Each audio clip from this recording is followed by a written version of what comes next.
Today's episode is brought to you by Audible. Highly successful and efficient people all have one thing in common. They all read, or at least listen. Now listeners of the show can get a free audiobook when you sign up for a free 30-day trial of Audible. You can keep the book even if you decide to cancel. Go to audible.blueboxdigital.com to sign up today. And now, on with the show.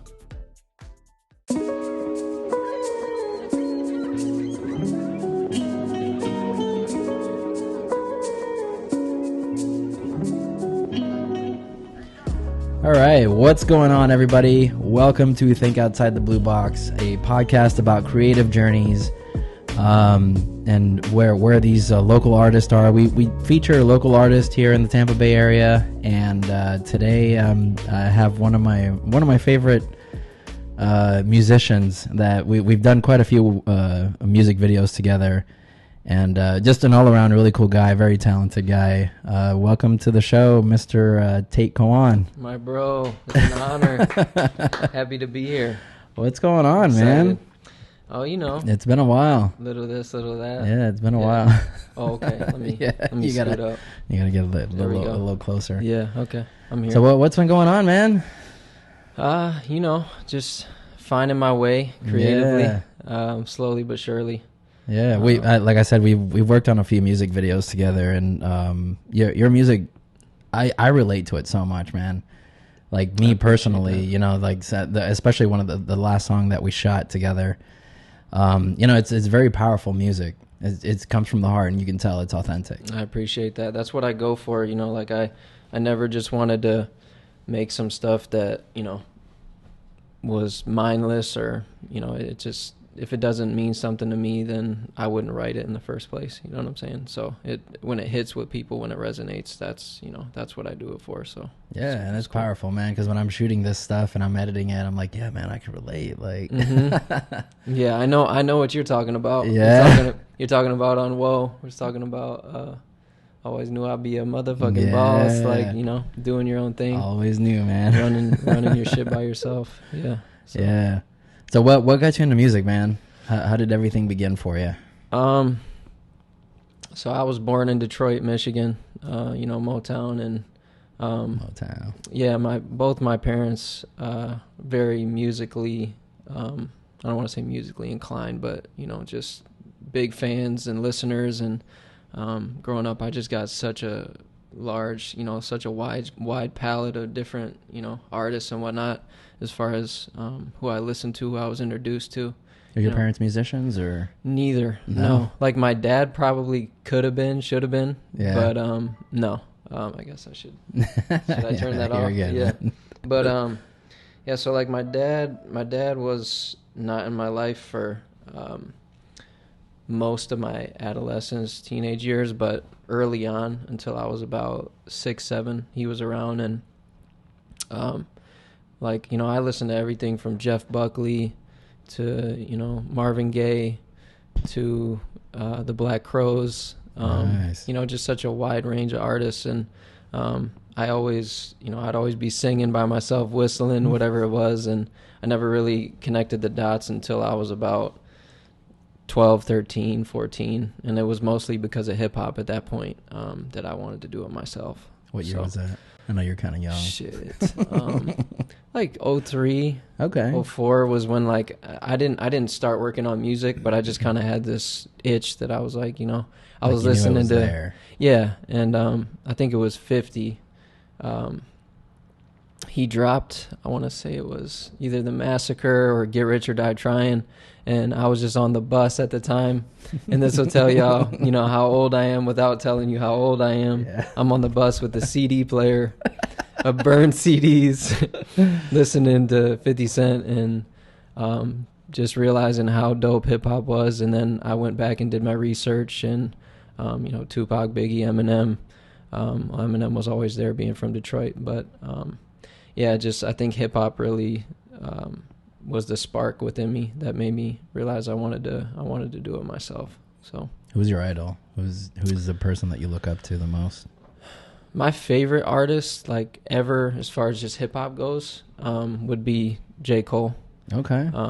You know, he's always said something in his music it's always, It's about the message. It's always been, I mean, in his latter years, he started to kind of just have a little more fun with it, which I appreciate too, because I can do that. Mm-hmm. But he has, you know, most of his solo stuff is very deep, and it's the type of shit that'll get you through, you know, whatever you're going through.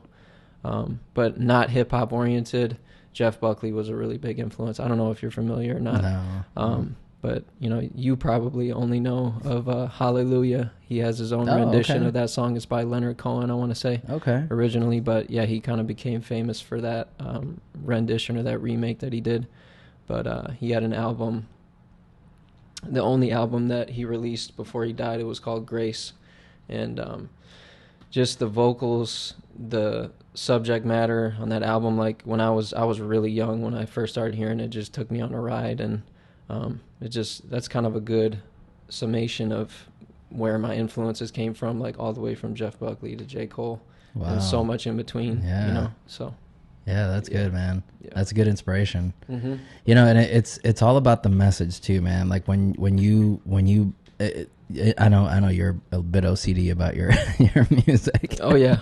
Mm-hmm. But it's got to sound right, you know. It's like you have this message and you have this word that you want to you want to portray, you want to convey across, and it's like you gotta hit those right chords. You gotta hit the right notes. You know, the creative process for me, just by myself is, you know, I'm definitely hypercritical of myself. A little bit. Yeah, I'm not gonna even write something if I don't think it's good enough. Like if I start and I just don't feel like I got in that flow, or I'm not in that space of no mind where I'm just, you know, in my bag completely, I'm probably gonna just step away and try to live life a little bit more and come back when I'm, you know, ready to, when it hits. Yeah, exactly. When that creativity hits. And yeah, I mean, I take it very seriously. You know, and my best friend Nathan, Nate Scott, over at Sonic Rocket Studios, I've been working with him for, I don't know, I want to say maybe 8-9 years now, something like that. He's the guy that mixes your stuff. Yeah, he's my engineer. Nice.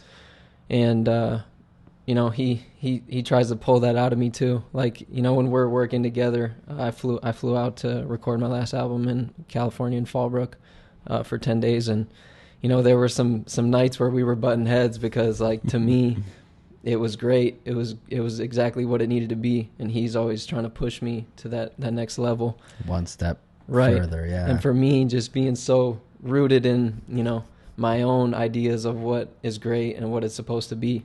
You know, we have our moments of friction, but it's all because, you know, like he likes to say, we both care so much about the final product that, you know, it's bound to happen. It's about the collaboration too, man. Like you kind of, I know it's your baby, but you kind of have to let him kind of. Yeah, because it's an outside perspective, you know. And I think that's where, like, honestly, the best friendships, you know, like that's a good marker of a good friendship is, you know, can you argue? Can you argue and get through it? Can you work through it? Can you come to a common ground, or can you at least understand each other where you're coming from and push forward and not get offended? You know what I mean? So that's important too, man, because I know some artists are like they think they're the end all be all, right? So like the buck stops with me kind of thing. Yeah. And it doesn't matter what anyone says, like it has to be your way, but it's a collaboration, you know, it's a creative project. You have to kind of let people kind of put a little piece of themselves into your piece of art. Yeah, and you don't, you know, there's a difference between having that kind of a friend and just a bunch of yes men around you that tell you that everything you do is the best shit ever. That's you know the what worst. I'm saying? It is the worst. So that's the worst. I really appreciate that. And like, even when you and I work on stuff, you know, when we're doing videos, you know, I feel like, you know, my ideas, I try to make sure that they come across, but then I like that your creative process, like we still honor that, you know, and it kind of comes to a culmination of the two, and you know, that's when the best shit comes out. Yeah, absolutely. I love when you push back, man, because it's like you're seeing and hearing, like one of the times you actually heard something that I didn't hear on the track, and you know, we had to go back and fix it. But it's like it's that kind of stuff, you know. It's like I'm so caught up in the video and the visuals and everything, and then when I show it to you, you're like, yeah, bro, like this didn't go here, and the audio, you know, didn't match here, or it skipped a little bit. Yeah, because the things that you are hyper focused on are different than the things that I'm hyper focused on. So you know, when we put those two together, magic. That's how it happens. Yeah, It's magic. yeah. Man. So, but I'm always like, you know, when we're wrapping up, and I'm like, I know he wants to be done with this right now, but this last piece, I can't let this out. Yeah, so we gotta do two I don't more care shots. if I have Two to more wait a shots. month. Yeah. It is what it is. Like, I'm not putting it out, and I know he wants to get it done. So Hey, don't rush the creative process, man. yeah, you can't do it. Mm-hmm.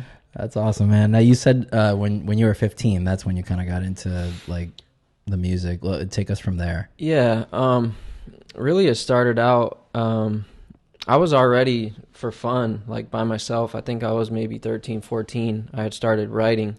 Because at the time, if I'm being completely honest, a really big inspiration for me was Wiz Khalifa. Okay. And kind of, you know, I was smoking a lot of weed at the time. Nice. As a lot of us were back then in 07, you know, 06, 08, whatever Just it like was. the 70s, man. It was just Yeah, and it was everywhere.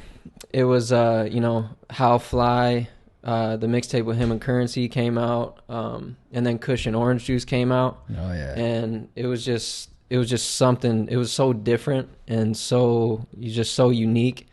And so that, and to me, it's never been like a copycat kind of thing. It's always been like, I look at it like energy. Like if I listen to something and I get really inspired by it, I want to go do my own shit. Mm-hmm. You know, like it just, I want to compete with it almost. It's not like, oh, I'm going to try to do exactly what he's doing. You know what I'm saying? But yeah, Wiz Khalifa was huge for me around the time I started out. I remember I was at the Blind Pig, if anybody from Michigan knows what I'm talking about, in Ann Arbor. The Blind Pig. If it's still open, they maybe had a max capacity of 150 people, and he packed that bitch out with like 400 people. And this was before people really knew who he was, except like the hip hop heads online that were scouring the internet for good new stuff. But yeah, Kush and Orange Juice and just that time period. So I was already writing. And then, you know, smoking a lot of weed. A lot of my friends, most of my friends were. And I had this friend named Dan. Shout out to Dan. If you see this, we don't really chop it like that no more. But we would be in his basement. He had a studio. He's very musically inclined. He played drums, guitar, all that good stuff. And I used to record freestyles in his studio. Not even written, just, you know, going off the top. And maybe I would make a few tracks with some friends. And we would show it to our friends in high school. Oh, damn. And that's how it started. And I was just having a lot of fun.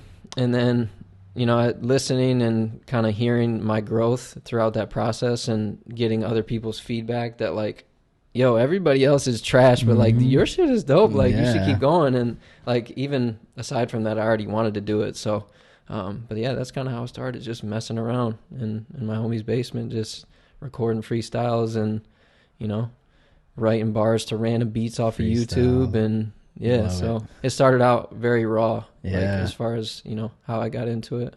Yeah. And when did you actually make your first actual official track that you wrote? And well, it's a song that, you know, well, because there's kind of like the lines are kind of blurred. Like, you know, if we're talking about a song that I recorded in that basement that we like released, those don't really count because we didn't like put them out. We were just circulating them amongst our friends and whatnot. Nice. But when I first paid money to go to a studio by myself, I think I was 14 or 15. And it was a song called Take Your Pick, and it was so bad. Like, oh my God. Oh my God. I can hear it in my head, and I'm not going to sing it to you guys. I'm going to play it for you guys. Just because I care about you guys, you know what I'm saying? I want you to tap in with this podcast and not leave. But, yeah, that shit was so trash. Wow. But, yeah, I mean, from there... were you proud of it at the time, though, when you put it out? I don't even know if I put it out, but I just remember having it. Maybe I did put it out on like SoundCloud or something. Yeah. But it was bad. But then after that, I met somebody. I was at a shoe boutique in Detroit or Wayne or somewhere like that. And I met somebody at the time, a producer, and I started chopping it with him. And then I ended up, you know, me and him started working we worked for a few years. We put out some really good shit. People really loved it. They reacted well to it in Detroit. It was, you know, it was a fun time. because I kind of got on this wave that I was not expecting, and I was really young at the time, so I was almost kind of taken back by it. But especially at that age. Yeah, I mean, I was like 17 years old. I put out this song called Blunts, Papers, and Bongs. Nice. It's actually, like, even to this day, it's still a really good song. It's a bop. I'm not going to let people know, like, you know, if they find it, if they know about it, if you know, you know. It's not on Spotify? It's not, no. But you can find it if you look for it. But, yeah, I was going by a different alias at the time and everything. But, wow. Yeah, I just kind of got caught on that wave, and I was just having so much fun for such a long time until, you know, it just, life kind of caught up with me, and you know, I just kind of fell back for a little bit. So you got a regular job?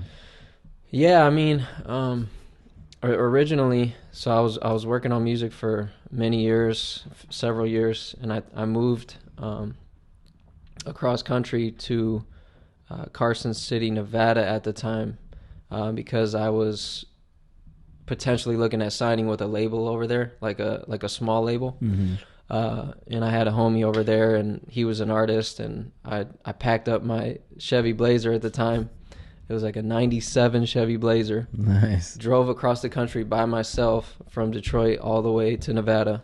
Just me, my shit stacked up so high that I couldn't see out the back mirror, and some weed. And that's all you need. That's all I had. It was amazing. Like, to tell you the truth, it was like a transformative experience before I even knew what that was, you know, just to do that by myself. Yeah. My mom was like, you know, doubting me from home and stuff. She was of like, course, she was like, yeah. You're going to come back. You're not going to make it with this car. This car is going to break down. And when you break down and you don't make it, you're coming back home. You're going back to school. And I said, nope. Mom, I love you. I'm not coming home. Not going to happen. So I made it out there. It just didn't feel right, the situation. And I think a lot of it had to do with me being by myself. I didn't really know fully who I was at the time. I was only 21 years old. Yeah. And some people, they know themselves completely at 21. For me, it just, or at least they think they do. Right. Yeah, like I just I just wasn't there, and I just knew something was off, and I didn't know if it was me or whatever, just being by myself. Just something was off. Yeah, it just didn't feel like the right fit. So instead of going back home, I just moved a little bit further west to California, and I had some family there at the time. They let me stay with them until I got on my feet for a couple months.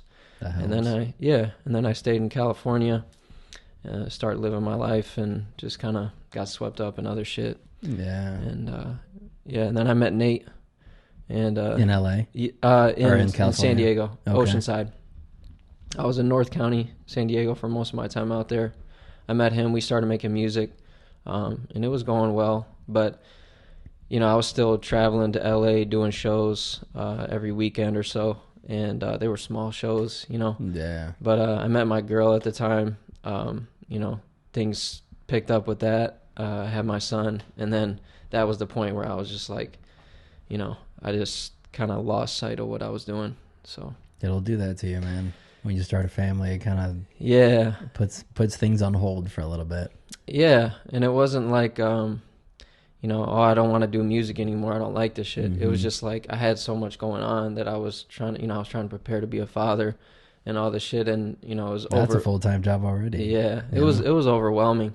Yeah, and I kind of got to a place where I felt like this shit ain't going nowhere, you know, and I took, it must have been a year, maybe a year and a half or two off, and then it was Nate that, you know, without him, shout out to Nate for real. I know I've already said his name a couple times, but if it wasn't for him, I don't know if I would have jumped back in, because he was the one hitting my phone every month, checking up on me. I mean, we were friends outside of music at that point. We were still hanging out and whatever, and he was like, bro, I'm sick of recording trash at the studio all the time. Like, you need to come back and you need to write some shit. We need to get to work. So, yeah, shout out to Nate. He saw something in you, man. Yeah, he was like the angel on my shoulder, man. Nice. He was like, you know, this is what you're supposed to be doing. Like, you know, you can't just give up. So that's good. That was man. huge. Yeah. It's good to have people like that around you. Yeah, even if it's just one. Yeah. You know? That's all you need.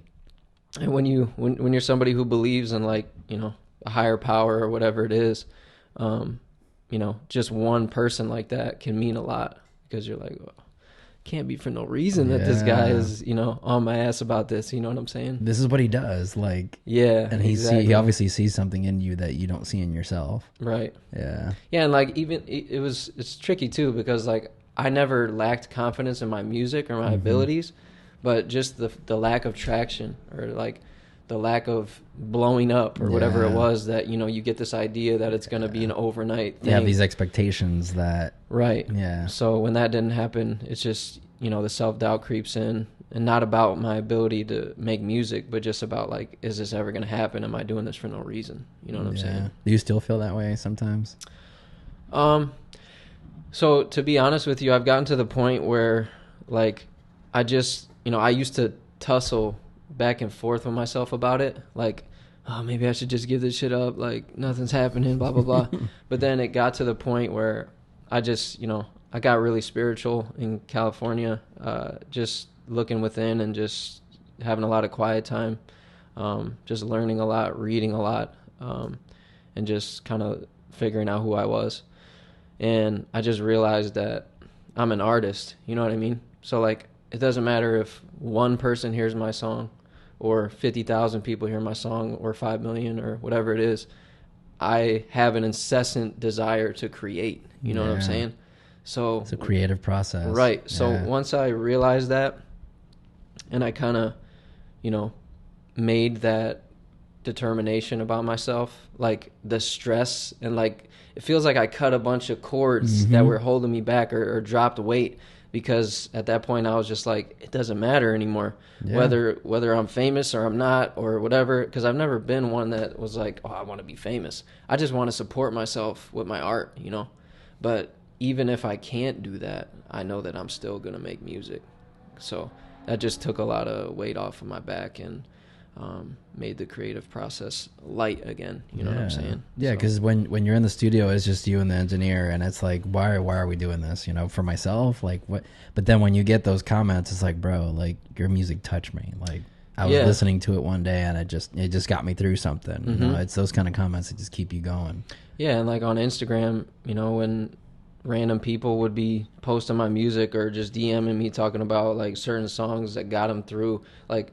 One of my people on Instagram, he knows who he is, but he hit me when the Spotify Wrapped shit dropped. You know how everybody has like their breakdown of what they listen to, how much they listen to it. Yeah. And my song Vanish, one of the videos that we shot, was like his #1 song that he listened to for the year. And he was like, bro, I just want you to know that I was hating my job all year, and I was listening to this song in my job, or like before my job, every day. And I was just like, you know, that shit gave me chills. Yeah. You know? So like... That kind of impact. No matter how big or how small, like that's what I do it for. You know what I'm saying? Other than to satisfy my urges to create something. Yeah, yeah. Know? I mean, obviously you want to be self-fulfilling, but at the same time, it's like you don't know the impact that you're having on the world. No. Until you get those kind of comments and feedback. Yeah. Mhm. Yeah, that's awesome, man. That's a good impact to have. I know I've said it before. Like your songs kind of resonate with me a little bit. Because I've kind of gone through the entrepreneurial journey a little bit, and it's kind of like I always knew that there was this inner beast within me, right? That I just needed to let it out, and you just felt like you were dying at your job, right? That's how it was soul crushing. Yeah, it was like slowly but surely. Have you ever seen the movie Soul, the Disney movie? Yeah. It's that just shit, like that. Man, that shit encapsulated it so perfectly. It like did. 22, when she's, you know, she can't find her spark. And then she's off in the land of the lost souls or whatever. And then they're like, you know, they have these little vortexes where they can peer into people that are lost souls in the 3D world or whatever. And they're like, you know, stockbrokers like typing away at their job or whatever. And then as soon as they, you know, their soul finds their body or whatever, all of a sudden they're like, they click. This shit doesn't matter. It clicks, they're like throwing their computers. They're like, everybody, like, let's go. Let's fucking go. You know what I'm saying? That's how I felt every day. So... You know, but you have to do what you have to do. So, you know, it is what it is, I guess. Yeah. No, and it's like that's not really the reason why you do it. You know, it's kind of like you said, it's like self-fulfilling almost. Like you have this inner urge to create. Yeah. Like I know I did. You know, like I just have to create. You know, and even at my old job, like when I actually had a job, Yeah. It was like I always found like little creative things to do. Like whenever the department was having something and we had to create a poster between the whole department, they would put me in charge of it because I was the most creative one in the department. It was just like I would get to create something, and I would get to flex my creative muscle, and that feeling to me was like, I want that. Right. I want that to be the rest of my life. Mm-hmm. You know, like I want that to be my purpose, and it has been since then. Mm-hmm. There's nothing more gratifying than it, you know, whatever it is that Doing makes what you you're feel meant to that do. way. You know what I'm saying? Like they said in Soul, your spark. There's nothing better than being able to chase that every day. Yeah, man. So. And you have a good support system, man. You have a good wife. You have. Yeah, I'm blessed for sure. Yeah. Sometimes I get caught up in the loop of, you know, feeling like, you know, I guess maybe it's the tightrope you walk as an artist. That's like borderline narcissism. A little bit, yeah. It is. Like, it's Yeah. like, I saw this meme, and it was like a Venn diagram. And it was like, on this circle over here was crippling self-doubt, right? And the other one was complete and utter narcissism. And Right in the middle. Right in the middle. That's where art is created, right? Wow. It's kind of wild, Yeah, huh? that's good. So I kind of get caught up in the loop of like, you know, oh, if I had a team around me, if I had people that believed in me the way I believe in myself, like this shit would go crazy. Because like I've never, like at this point, you know, in the past few years that I've been making music as, you know, who I am right now, I've never made a bad song. I know my ability. I know that if I can just get my music to people, to get it, you know, in front of people, that it's undeniable. So sometimes it gets a little discouraging if you allow it to, just to kind of have those reminders that like, fuck, I'm still right here. You know what I'm saying? But that's where you're supposed to be. Yeah. So, until you're not. right. Yeah, exactly. Until you get that big break. Yeah, and I mean, like, just being here with you, like, that's another example of me honoring that side of myself. Yeah. Because, like, you know, you could have hit me up and I could have been like, nah, you know, good. like, nah, shit ain't really popping right now, bro. Like, you know, maybe in a few years or something. But no, like, you know, that's something that really had to grow within me too, because I've never been like a big in front of the camera type of person. Like, that's Me just either. not my thing. Me either. Yeah, but like, I'm best behind the camera. right, and I'm best like coming through the speakers. Yeah. That's how I feel. But I know that, you know, you have to make sacrifices. You have to compromise if you want to get where you're trying to go. So, and like we were talking about earlier I was just before gonna we started, say. it's either the pain of growth or the pain of complacency. And like people like you and I, we choose the pain of growth. Yeah, because we know what's on the other side, man. Exactly. We know what it's like to go through that and then reap the rewards of that pain. Yeah. Yeah. Exactly. And then also the other side of that coin, that's something that I can't bear. You know what I'm saying? I would rather go balls to the walls and die. Yeah, Like, and fail completely miserably than not try at all. than to not try and just live this mediocre existence. I say on Whoa, I say,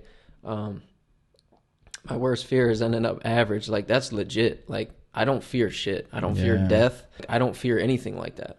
But being complacent and average and not making an impact, like, I'm afraid of that. Yeah. So, like, you know, what are you going to do about it? Yeah. You know what I'm saying? Like, you only get one shot here, man. Right.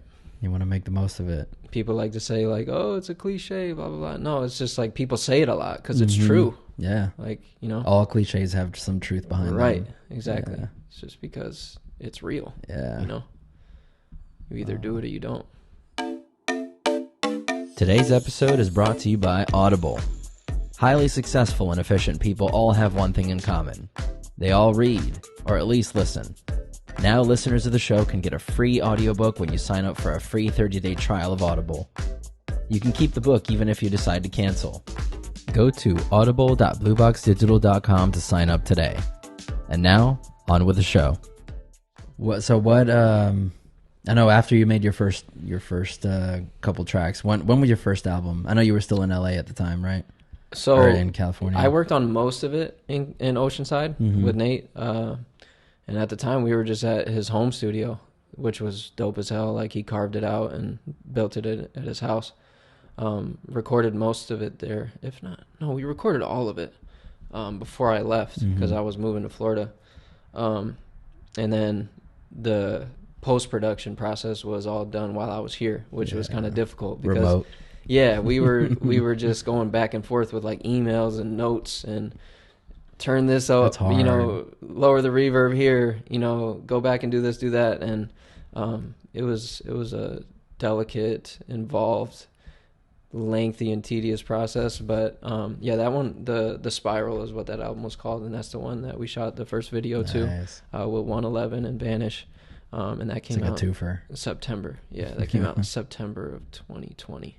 That was a good one. Yeah, it was. Yeah, I like that one. Yeah, I was really excited about that because it was like, you know, I felt like 111 was just such like a in your face, like if you're a hip hop head, you hear that and you're just like, oh shit, he's going crazy, you know. But then as they stuck around for Vanish, then, you know, you could kind of see the deeper side, and that was a fun video. You're really big on symbolism too, man. I know that 111 stands for the length of the song. It's the minute 11 song. Yeah, and then manifestation, you know, because I got really big into numerology just along my kind of spiritual path, if you want to call it that. You know, I don't want to say I'm like getting away from that now, but in the beginning, it's just you're like a kid in a candy store. You're like, oh shit, you're unraveling all this Numbers stuff. Are everywhere. You know? Yeah, and it's amazing. And you know, I was just so big into it, and that's where my name comes from. You know, Tate. The Tate. If you look at my logo, like we could get a sticker right now. Yeah. And it's, you know, the T is the 2 1s and the 8, right? Because when I got big into numerology, like 11 and 8 were kind of the numbers that got me into it. Because 11 is basically like manifestation, and then 8 is obviously like infinity or forever, right? I did not know that. Yeah, so that's where that came from. Okay. And then Koan, there's a few different definitions of it, but you know, really the gist of it is that it's like a paradoxical anecdote or riddle that teaches, you know, like Zen Buddhists and monks to abandon logical reasoning and provoke enlightenment. Wow. And I wasn't looking for this name. Yeah, I like, didn't know that. I was just like, you know, it was back when I was gonna get back into making music, and I was like, I just want to reinvent myself. I don't want to. I just want to cut the cords of all this shit from the past and just start fresh. And then that shit just kind of slapped me in my face. And as soon as I came up with the logo, and just from a branding perspective, I was like, you know, it's very impressionable. That's it, yeah. And it was just, it was divine, like the way it came to me. But yeah, numerology was big for me around that time. Not anymore. It's not that it's not, it's just I just learned so much already that, like, you know, and I learned, you know, a lot about sacred geometry and all that good stuff and how it's all intertwined. So now I'm just like trying to take the things that I learned and implement them into real life. Not so much just like be in awe of what I'm learning, because I got caught up in that, you know, and I wasn't implementing. So now I'm just like, I got this stuff, you know, I got this knowledge, and it's accrued over time. Nice. And now I'm trying to, you know, go out and use it, you know. Yeah, all the stuff that you've accumulated over the years. Yeah, but I'm still learning. I still read my books, and I love reading books, and you know, it's right now it's my second time around reading the 4 Agreements, but that's just like a staple. But you know, as far as like what is it? 4 Agreements? The 4 Agreements. Yeah, I'm gonna read that. It's a good one. I want to say it's Don Miguel Ruiz. I could be mistaken, or something like that. That's his name, but I'm probably butchering it. But yeah, it's just about 4 agreements that you can apply to your life that'll change it forever. And it's the first one is, let me test my knowledge here. Be impeccable with your word. The second one is don't take anything personal. The third one is don't make assumptions. And the fourth one is always do your best. And it's just kind of like an extensive look at those 4 agreements and how you can apply them to your life, and you know how it'll translate for you in terms of success and just quality of relationships and different stuff like that. It's pretty cool. Wow, so, yeah, I gotta read that. Yeah, but I'm all about that. Yeah, I think my favorite one that I've ever read was The Power of Now by Eckhart Tolle, however you say that. That one was like probably the book that changed my life the most. Yeah, just talking about making the most of the present moment. And it sounds really cheesy when you just, you know, envelope it like that, or just, you know, put it in a short term, but it goes really deep in as far as just doing the best that you can to live in the present moment, live in the now, and not suffer from the past or the future. Yeah, which most of us do. Yeah. Most of the time. Yeah, that's where depression and anxiety come from. Right. It's from the past. And that's why I got this tattoo right here. Nice.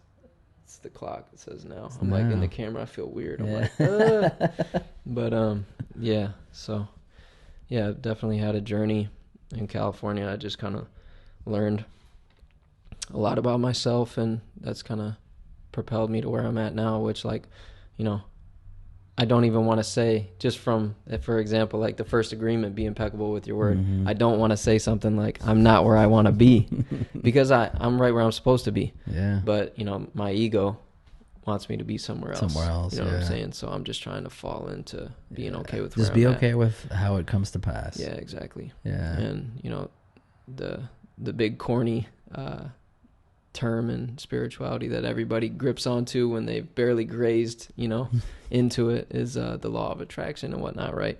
Nice. But the big proponent of that is you don't attract what you want, you attract what you are, right?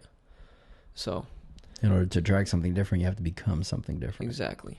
So Yeah. like you call experiences to you that are on a like frequency, or resonating at a frequency attracts where you're frequency. at. Yeah. Exactly. So it's not like you close your eyes and you pray and you say, oh, I want a big house and a big car or a nice car and all this shit. You know what I'm saying? It doesn't work that You way. hope for it. Yeah. Like you pray, like, and I'm no disrespect to those who Yeah. pray, but you gotta show your higher power, whatever that is, that you're ready for it.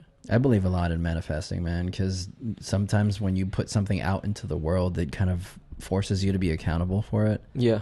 Kind of. So when you put something out into the world, like I'm putting this out into the world now, I'm getting an Oscar one day. So Right. I'm manifesting that, right? So one day I'm going to keep working until I get that. Really cool story. So I'm sure you've seen it because it's just huge, circulating on social media these days. But Jim Carrey, like, I don't know, it was maybe like 20 years ago or whatever, before he did Dumb and Dumber, he wasn't really like a famous actor at the time, or he was getting like little roles in Hollywood and whatnot. Like just barely getting into it. Yeah. And then he wrote this $10 million check and he put it in his wallet, right? And, to himself. And then he would just take it out and look at it and, just, basically own it, that it was his. And then he got Dumb and Dumber, and sure as shit, it was $10 million Wow. that they gave him. So, crazy shit like that. Yeah. I like Jim Carrey. Yeah, he has a lot of manifestation and a lot of like mental, it's like you project what you want to see in the world. Yeah, you can tell he's going through a lot. And sometimes it's more evident than others. Yeah. But he's got a lot to say. Yeah. You know what I mean? Yeah. So he's going through the journey. yeah, exactly. Yeah. Yeah, I mean, nobody's perfect, and people always want to clown somebody before they understand somebody, Yeah.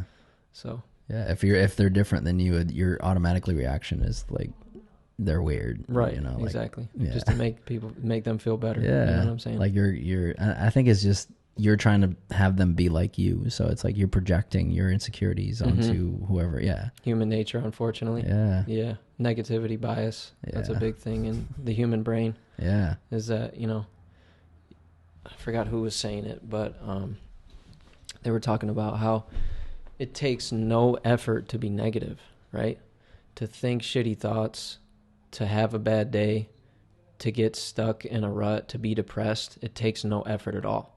But to do something positive with your life, to make your days positive, it takes a lot of effort. You know what I mean? You got to work on it. You do. Yeah. It doesn't just come. No. Yeah. You can't just, throw it up there and just hope it, rains money. Cross You your know what I'm fingers. saying? Yeah. Yeah. No, you got to hit it hard, man. Yeah, for sure. And I think a lot of these things that I've held on to and learned over the years, and that I recite to people and, just try to put out there, it's really me talking to myself. And that's the same thing with my music. Like a lot of the songs that I was gonna say your art is pretty much a reflection of yourself. You know. Yeah, It's a way of expression, self-expression. Yeah, a lot of the songs that I've written, I can listen to them today still, and like I don't listen to my own shit that much, but if I'm in a certain mood or like I'm by myself and I'm driving at 1 a.m. like just going through something, like it'll fuck me up. I'll cry because I'll be like, damn, like it's crazy that like I wrote this for myself, like not even knowing it at the time. You know what I'm saying? Because like the Spiral is kind of a dark album. It's not like violent or like, you know, shit like that, but I was definitely in such a dark place in my life when I wrote that album, and I was like writing myself out of a hole.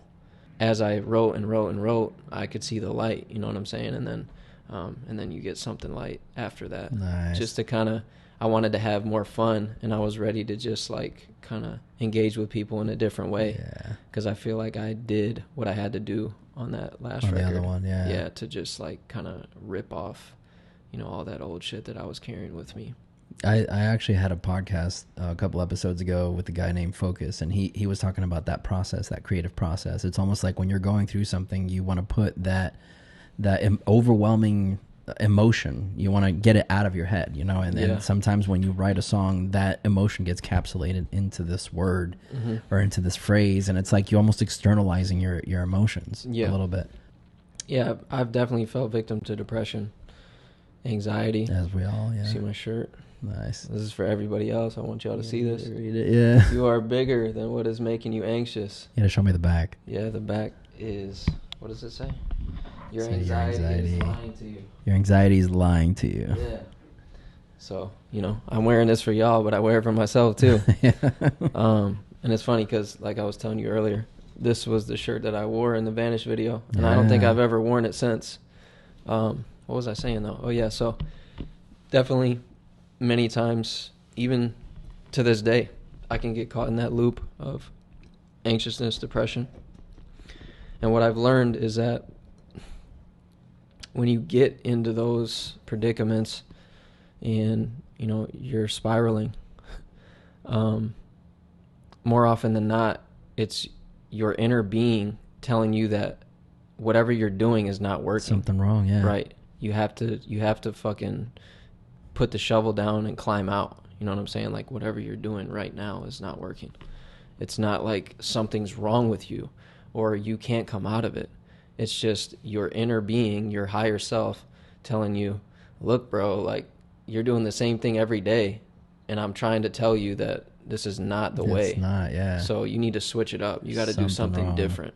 Yeah. So. You struggle with depression a lot? Not so much anymore. It's interesting, though. I've noticed there's quite a correlation between when I'm working on music and when I'm not. Mm-hmm. Because if I don't have that avenue to express myself and I'm not actively exercising it, I can kind of fall into that loop. Mm-hmm. So, yeah, it's just a matter of acting on it or not. Like, are you being active? Are you going after the things that you want? Are you doing what makes you happy? Or are you just, you know, in my case, are you just, you know, being a dad, doing the bare minimum, watching basketball games at night? Mm-hmm. And that's a loop that I can fall in real easy. You know what I'm saying? So, but at least you realize it. Yeah, for sure. You're conscious of it. Yeah, and you know, that's what life is. Like, that was the concept of the album, The Spiral. It was like, I don't know when it happened exactly, but hundreds of years ago, people started to look at time as if it was linear, right? But, you know, if you look at the album cover, it's just that big, never-ending spiral, loop, right? Yeah. And the idea is that the same experiences, the same energies, whatever, they always are going to come back to you, and they're just always opportunities for you to proceed differently, to do something different than you did before. Because, like, you know, in spirituality, or just in my spirituality, particularly just learning about myself and kind of trying to figure out what this whole thing called life is about. You know what I mean? Yeah. You know, school to me, never liked it. And that's putting it modestly. I hated school. We've talked about that in the podcast before. Where it's like the school system kind of teaches people to just be employees. Right. It doesn't teach how to be expressive, creative, anything like that. See, but I think the real school is life, you know? Yeah. Because like It'll teach you the harshest lessons. You get this spiral of experiences, and the way that you deal with them, you know, the way that you respond, whether it be managing your emotions better, you know, doing different things just to try to come out better than you did the previous time, whatever it is, those are opportunities for ascension, you know? And they can really, life I think is really about creating momentum. And if you're able to recognize that, and when this repeated pattern, this cycle comes back to you, if you're conscious enough to pay attention and know, okay, I've seen this before, and I saw how it played out based on what I did previously. What can I do differently to ascend, to go up to the next level, to get to the next grade? Change the cycle. Know what I'm saying? Yeah. Yeah. So life is a school to me. So. Wow. That's deep, man. I mean, I'm sure I'm not the first one who said it. But yeah. That's just kind of how I see it. Yeah. And that's why I think I saw in one of your videos too, you guys were talking about how most of the millionaires in the world, they didn't graduate from even high school. Yeah. Definitely didn't go to college. I mean, I know some of them did. I'm not, you know, being finite in my description here, but it just goes to show you that, you know, really you put your mind to it. So I said on the spiral, it's the opening track of the spiral. I said thoughts, words, and actions, that's my holy trinity, right? Because like you can think something, you can want something, you can have dreams, right? But if you can even speak it too, but if you don't act on it, those things they mean nothing. Yeah, they don't mean anything, right? So you think about what you want, you speak it, and then you act on it, and that's kind of the trifecta that can really create that momentum. Manifestation. I mean, you know just as well as I do. I mean, you know better than I do. Look at, you know, I'm definitely proud of you, bro. Like, because when we started out, you know, you were just doing your little freelance videography type shit, and now it's turned into you kind of caught me in the beginning, man. We shot that first video. I think that was my third or fourth music video that I ever did. Yeah. But dude, I want to thank you for giving me that opportunity, man. I guess you saw something in me that honestly, it was just you know, because we did, if I'm not mistaken, we did did we do the Skype call before the first video? Yeah, it was just your energy, because vibe. Like, just, you know, I hate to say it, not to be negative, but, you know, some people just fucking suck to work with. You know what I'm saying? And I could tell just like especially in a collaborative project like this, you kind of want somebody that matches the vibe, that kind of that understands it. I've noticed like a lot of people these days, like it's almost like dating, right? You start the talking phase, right? Which I've been with the same girl for 8 years. Like, nice. So I'm just, you know, speculating here.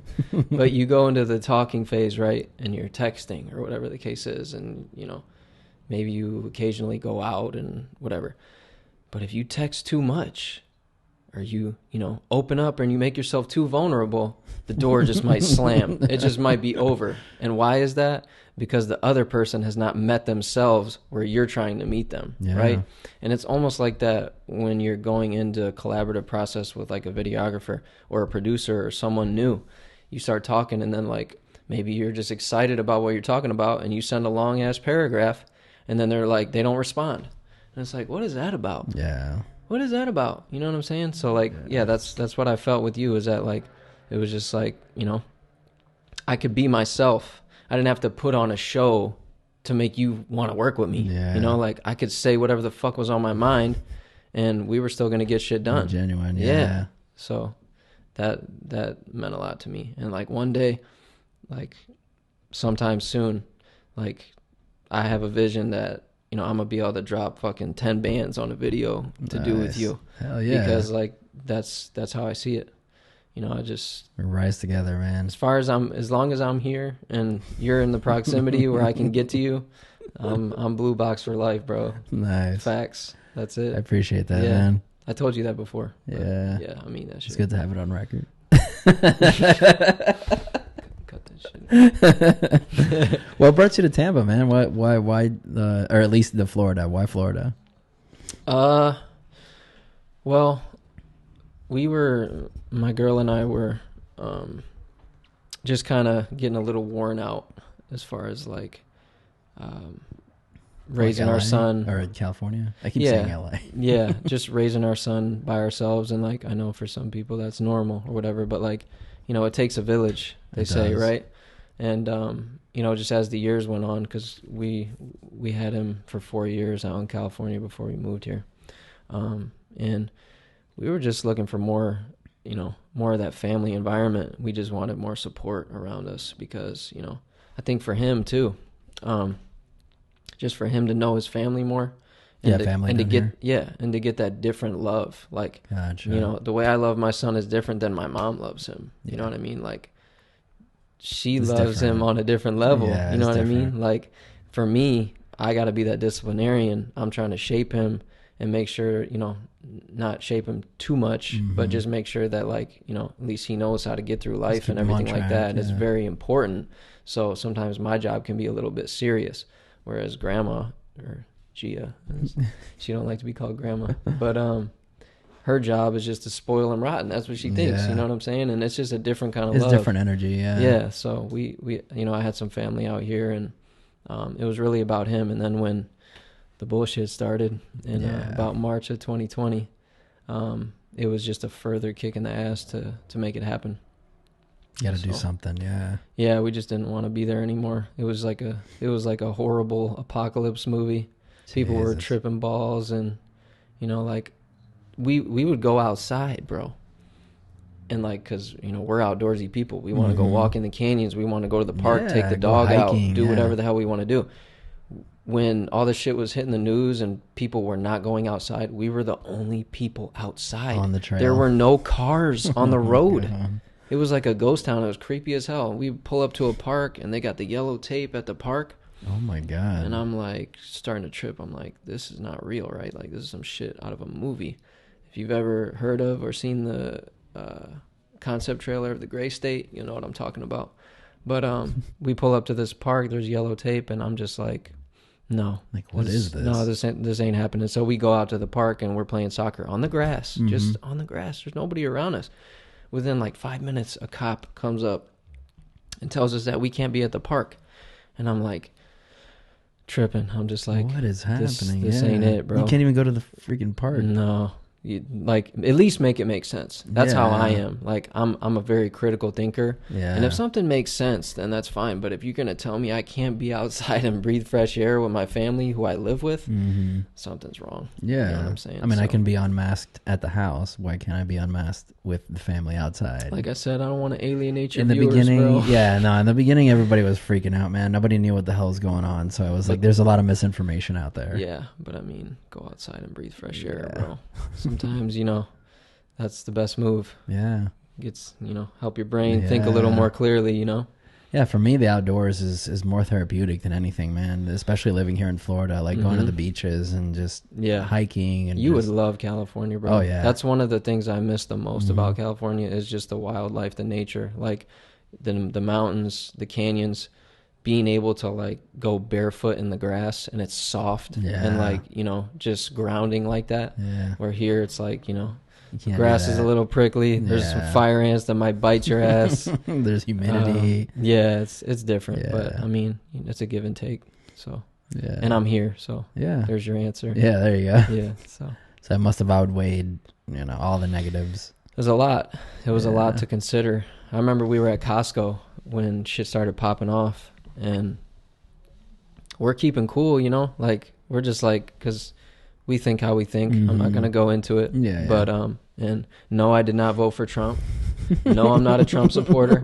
So don't try to correlate the two. I don't vote, period, just to let you know. And I'm sure people will think I'm an idiot for that too. That's cool. To each his own. But anyway, we're at Costco, and there's this fucking line out of Costco, like going all the way to the damn street with people with their carts. And we're just like, this is crazy. So we're going inside, and people are literally, like, frantically running around. Like, there's this old lady, she was probably about 60, and she was, like, crying hysterically, and she was like, where do I get water? Like, where do I get water? And I just, like, looked at her, and, like, I don't know, something came over me in that moment, and I was like, excuse me. I was like, do you need a hug? And she was like, and think about everything that's going on, supposedly, right? And she said yes, and I hugged her, and she's just crying on my shoulder, and her husband's like in the store somewhere, just having like a panic attack. Yeah, and I was just like trying to be like that calming presence, because like I could just look in people's eyes, and they were just not there anymore. The fear had just taken over. You know what I'm saying? And you remember the mask from the Vanish video? It said, "Fear is the real killer," right? Yep. So, and then later that same trip at Costco, they came back around at one point, and her husband walked up to me, and he was like, I just want to say thank you for what you did, hugging my wife, like calming her down. Yeah. Like, you know, I was like, sometimes I was like, motherfucker, that's your job. Yeah. Like, you need to be the one calming her down. Turn off the TV and give her a hug. Yeah. You know what I'm saying? So there was a whole lot of crazy shit going on, but dude, that's we're happy to be here. I mean, we drove across the country, made a trip out of it. It was like a mini vacation. Nice. Just staying in different hotels and exploring places we've never been. So it was a cool experience. That's cool. I actually did that trip, but backwards. I actually did it from here all the way up to California and then up to Washington, because my brother actually moved to Washington. So yeah, when he did, he just packed up all his stuff in his van and we just went on a road trip. Yeah, I think we may have talked about that before. Yeah, because you had said, I remember you saying you did the reverse or whatever. Yeah.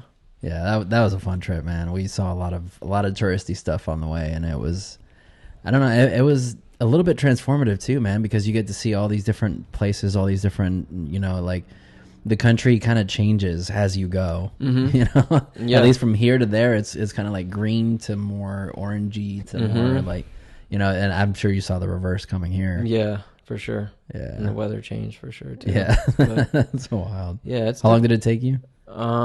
I think with all the stays and stuff and just the relaxing we did in between, I think it was like 6 days maybe. Oh, that's not 7 bad. days. 7 days, I think, something like that. That's not bad. But yeah, we overnighted at a bunch of hotels, and nice. Yeah, we just made it. It's like a nice road trip. It was cool. Yeah, it was, because when I did it from Michigan to the West Coast, I'm trying to think of what freeway it is that I took, but it goes through, you know, like Chicago. I want to say it's like, no, I'm not gonna guess because I'll be wrong. But it kind of goes like a little more north, and yeah, there was a lot of cool shit on that trip too. So I kind of got to see, like, you know, the upper middle and then the lower middle and south. So it's pretty cool. Yeah, that's cool. You gotta get out there and see the country, man. This country is amazing. Yeah, you know, that's another thing for me is like, as an artist, you want to get that inspiration, and a lot of it comes from just going out and seeing the world. Experiences, yeah. Yeah, and like with the way things are right now, it's kind of sad because, you know, like I want to go to Europe, you know, but, you know, it's kind of limited a little bit. What that's like and what it looks like getting there and the logistics of it. They're not the same as they were 3 years ago. You got to quarantine, you got to do all this shit. Yeah, exactly. So, and a lot of those things I don't support. Yeah. So, you know, it's tough. It's kind of hard to believe sometimes that, you know, this is how we're living, but you know, it is what it is. You keep it pushing.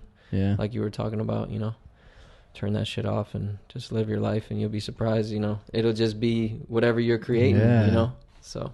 Yeah, I know we were talking about it earlier, how in the beginning of the pandemic, I was kind of like, it was a bit toxic because I just turned on the news and it was just nonstop. And my anxiety was off the charts. Like it was wild. Yeah. It was a wild time.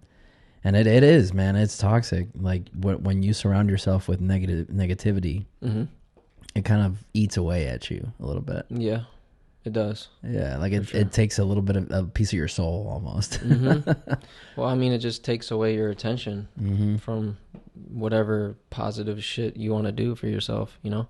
And it can make you feel like, oh, the world is ending, so there's no point in me doing anything.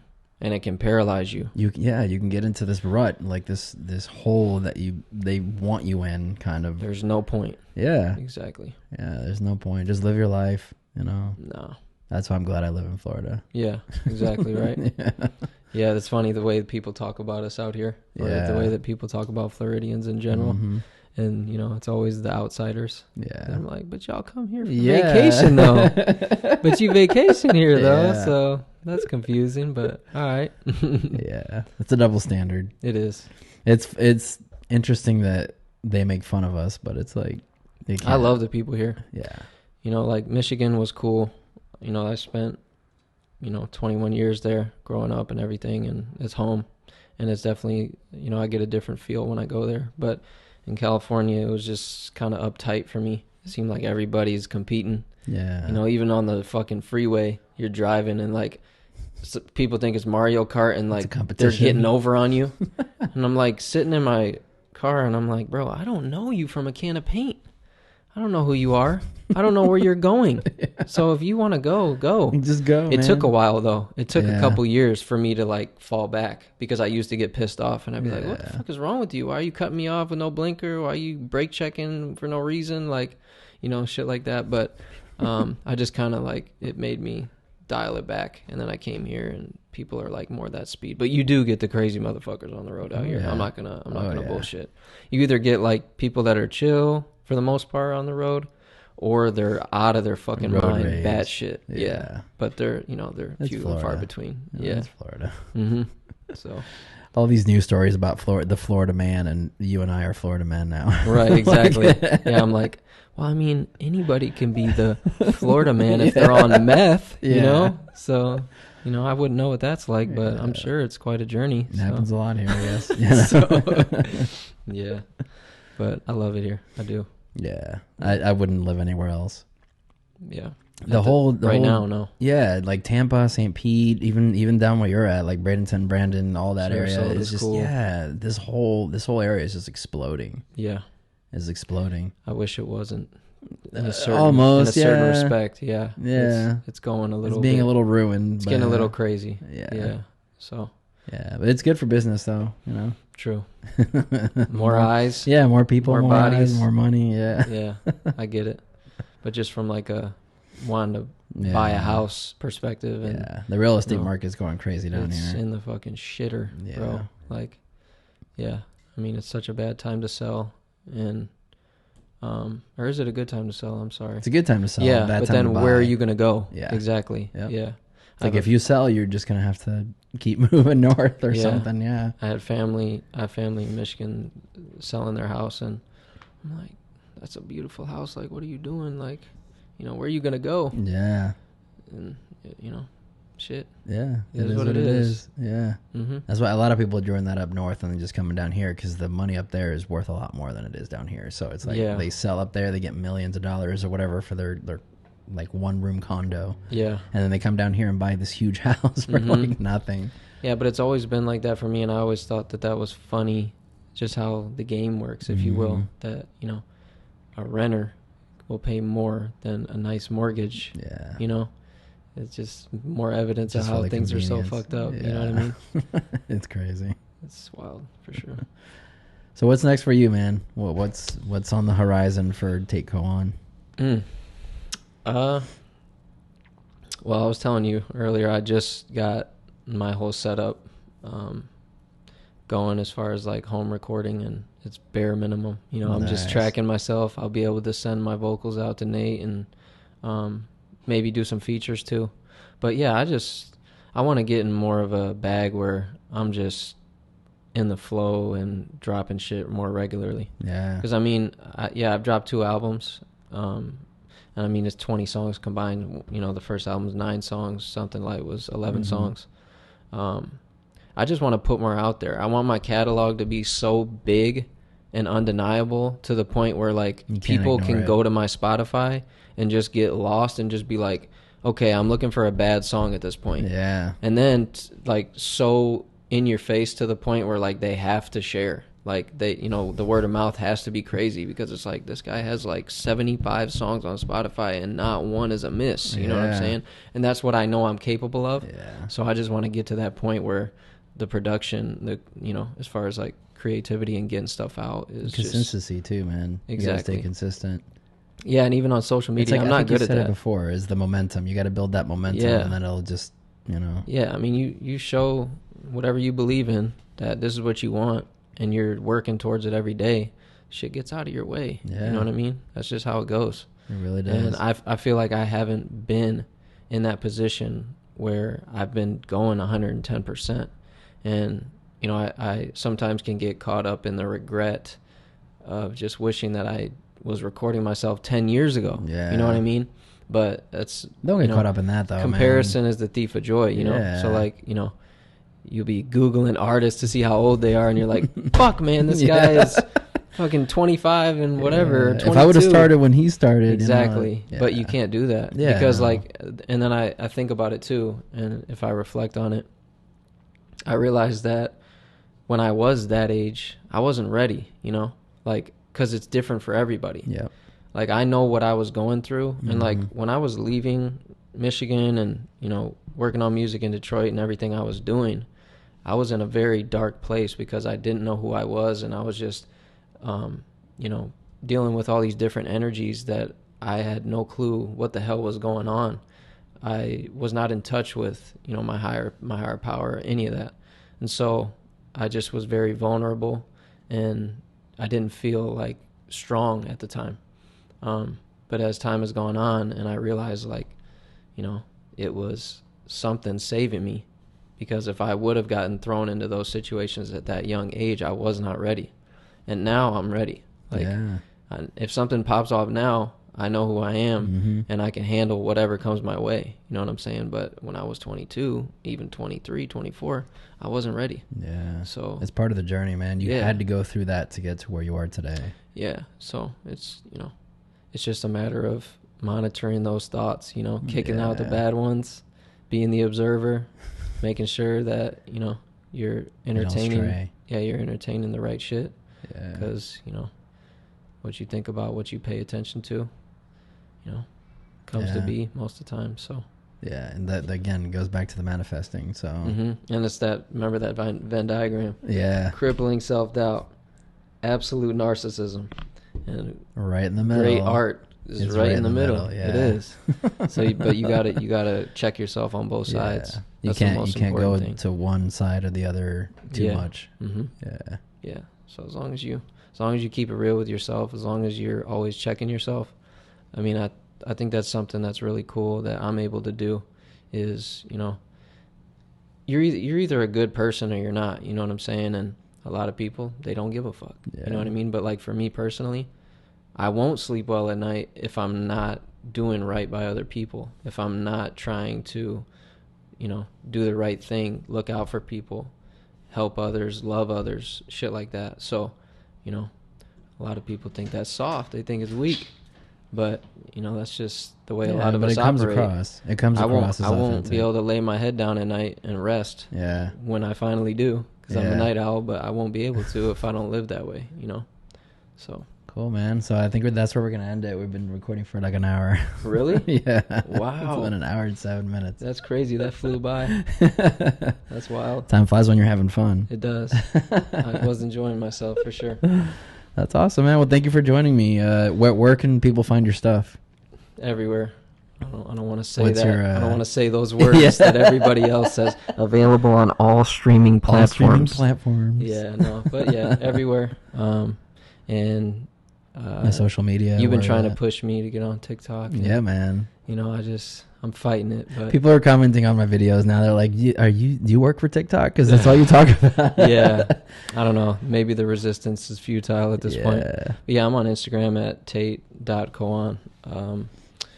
That's really all I'm on. And I don't even be on that much. Just IG, yeah. Yeah, but maybe that's kind of it's going to change. A downfall. I need to... You got to get on TikTok. Like you said, be more consistent about the social media. So it's not really my... Yeah, because it's not what you put out. Because what you put out has meaning and everything, but it's how you promote it. Right. It's how you put it out there, how people interact with it. And we had a big rollout for this last album. Like, you know, we had a lot of really dope photos, and you know, we had for Something Light. Yeah, Nate put a lot of really cool clips together to put out and stuff like that.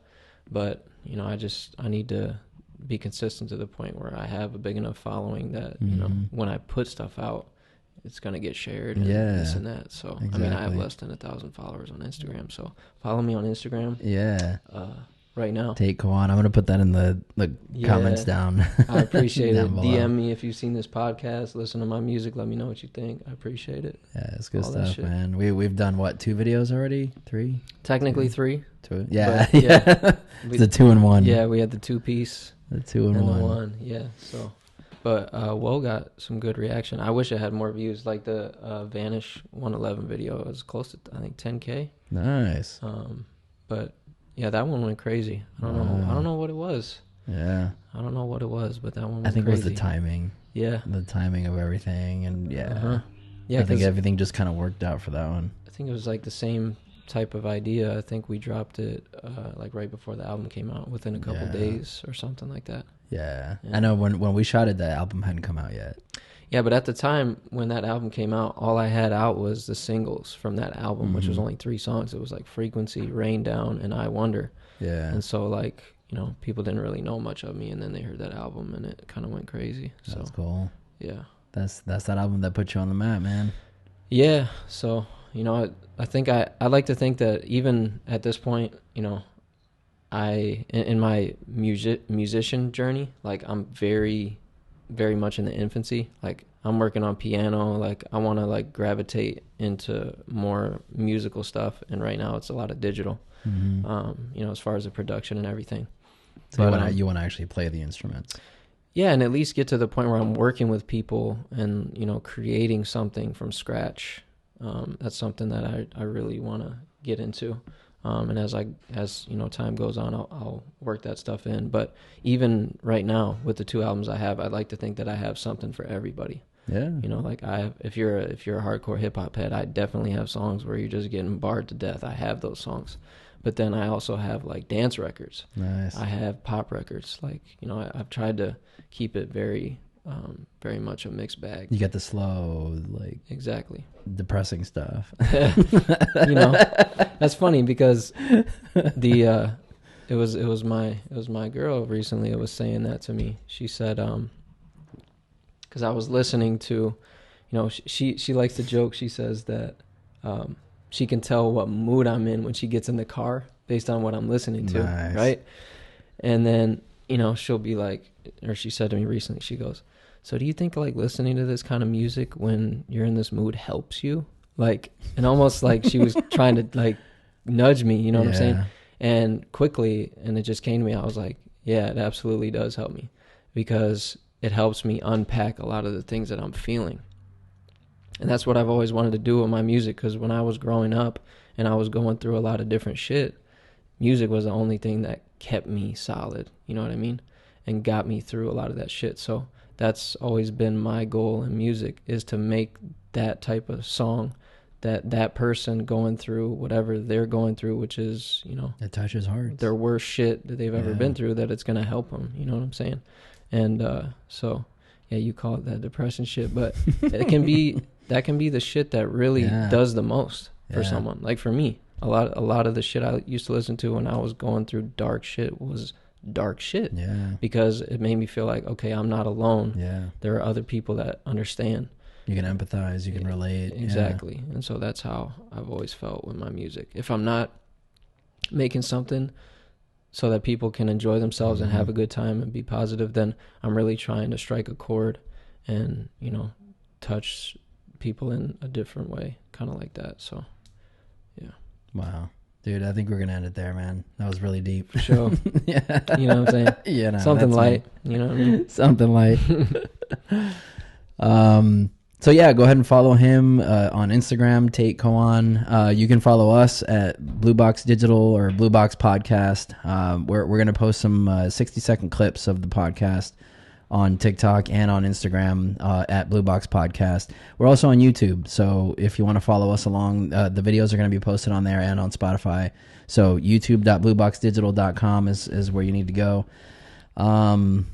Outside the blue box. Think outside the blue box. I got to get you a jingle for this shit. For real. Facts. Yeah, if you do, man, I'll hit you up. I know there's a guy that I'm really good friends with, and he has a business making signs, like wood signs. I told him, like, let's put a wood sign behind me. I already know what you're talking about too. Yeah, those are cool. Yeah. We just got to keep building the brand, you know. Yeah. I'm with it, bro. That's what it's about. Blue Box all day. Hell yeah. You got to keep pushing this as a platform. You know, I want to build this as a platform. People can just come on and just talk, you know, just be real. I got to say, I know we're supposed to end it a couple times, but I'm a little rubbed the wrong way that I wasn't the first artist on this shit. You know what I'm saying? But we'll let it slide, you know? Well, yeah. So it's all good. It's all all good.